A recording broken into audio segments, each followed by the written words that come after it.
A cada dia que passa, parece que o desespero que toma conta da equipe econômica acaba se revelando como a verdadeira dificuldade que o governo encontra para o seu dia a dia.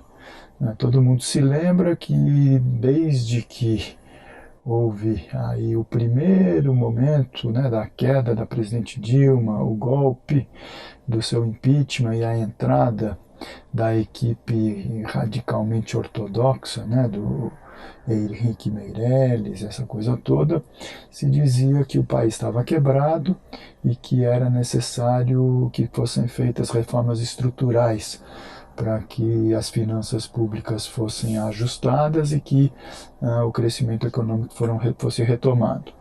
Pois bem, já se passaram 4 anos, a gente está atravessando a maior recessão da nossa história, 13 milhões de desempregados, quase 40 milhões, né, de pessoas sem condições de trabalho naquilo que desejariam, trabalhando na informalidade, trabalhando de forma intermitente, etc. e tal.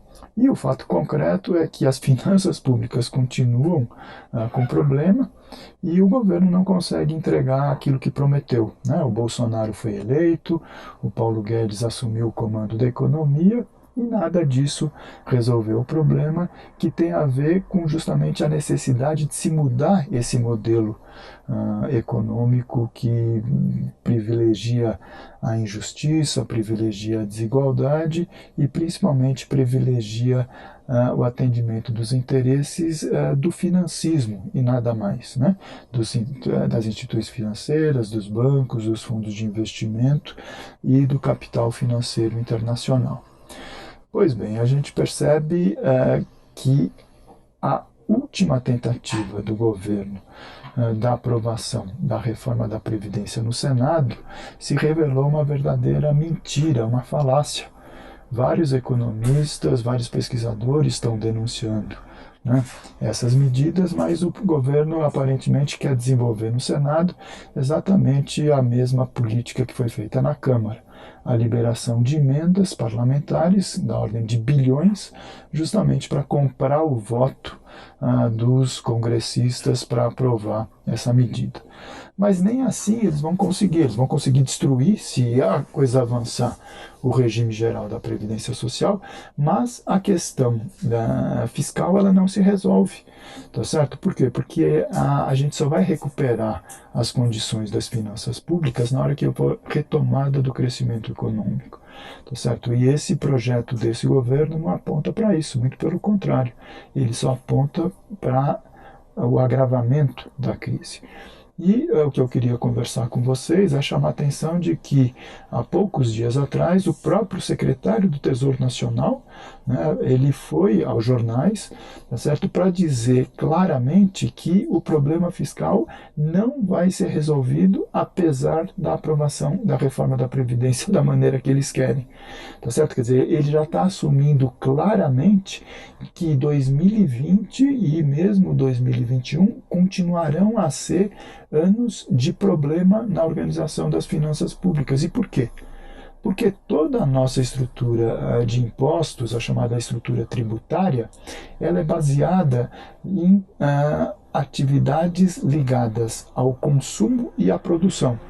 E como a gente está há 4 anos, quer dizer, nessa profunda recessão, nesse profundo desemprego, o que acontece? A produção caiu drasticamente, a oferta de serviços caiu drasticamente, o emprego caiu drasticamente. E essas são as principais fontes de tributos, seja do tributo federal, estadual e municipal. Então é uma falácia que esse governo está há muitos anos dizendo, tá certo, que a reforma da Previdência vem para resolver o problema das finanças. Não, de maneira nenhuma. A intenção deles é destruir o regime da Previdência Social. O Paulo Guedes nunca escondeu essa intenção, para introduzir o que? Um grande presente para o sistema financeiro. Ele quer introduzir a capitalização, a troca do regime de previdência social para uma previdência privada que cada indivíduo vai fazer junto com o seu banco, com a sua instituição financeira, e que daqui a 35, 40 anos, quando a pessoa quiser se aposentar, não vai ter dinheiro nenhum. O exemplo dele é o Chile, para onde ele foi colaborar na época da ditadura militar do general Pinochet.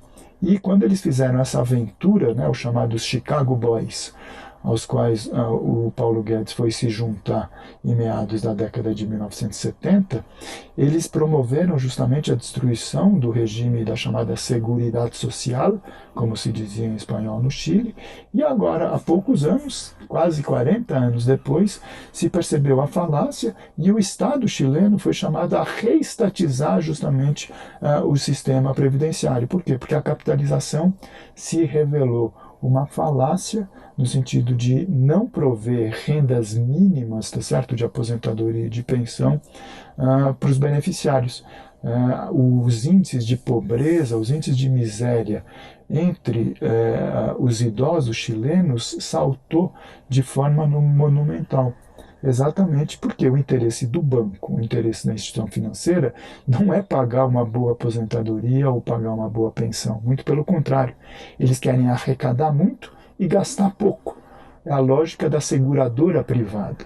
Por isso, agora, essa semana que se inicia nessa segunda-feira é uma semana importantíssima, porque vai ser, eventualmente, o início da votação da reforma da Previdência no âmbito do Senado, tá certo? O segundo turno da votação.